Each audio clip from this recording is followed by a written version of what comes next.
Hello, আসসালামু আলাইকুম। কিছুদিন আগে ফেসবুকে দেখেছিলাম একজন নেতা বলেছিল সে বৈধ স্টুডেন্ট, সে কেন তার বান্ধবীর হোস্টেলে প্রবেশ করতে পারবে না। তো আজকে বান্ধবীর হোস্টেলে প্রবেশ করার কৌশল তাকে এবং তার অনুসারীদের শিখিয়ে দিচ্ছি। আসসালামু আলাইকুম গাইস, শুভ দুপুর। শুভ দুপুর না, অশুভ দুপুর। দেখেছেন বান্ধবী যখন নিজে এগিয়ে আসে ওয়েলকাম জানাচ্ছে এবং আপনাদেরকেও সালাম দিচ্ছে। দেখেন এবার কৌশলটা দেখে নেন। এই যে সেই কৌশলটা। বুঝতে পেরেছেন কোন কৌশলে ঢোকা যাবে?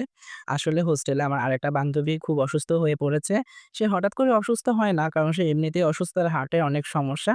তো আমাদের সামনে যেহেতু ফাইনাল পরীক্ষা, তো সে ফাইনাল পরীক্ষার জন্য অপেক্ষা করতেছে এবং ফাইনাল পরীক্ষার পরে সে বিদেশে যাবে। ওখানে গিয়ে হচ্ছে সে চিকিৎসা করাবে তার।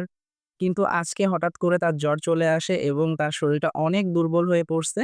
সেজন্য ডক্টরের পরামর্শ অনুযায়ী সে স্যালাইন নিচ্ছে, ইনজেকশন তো আছেই তার।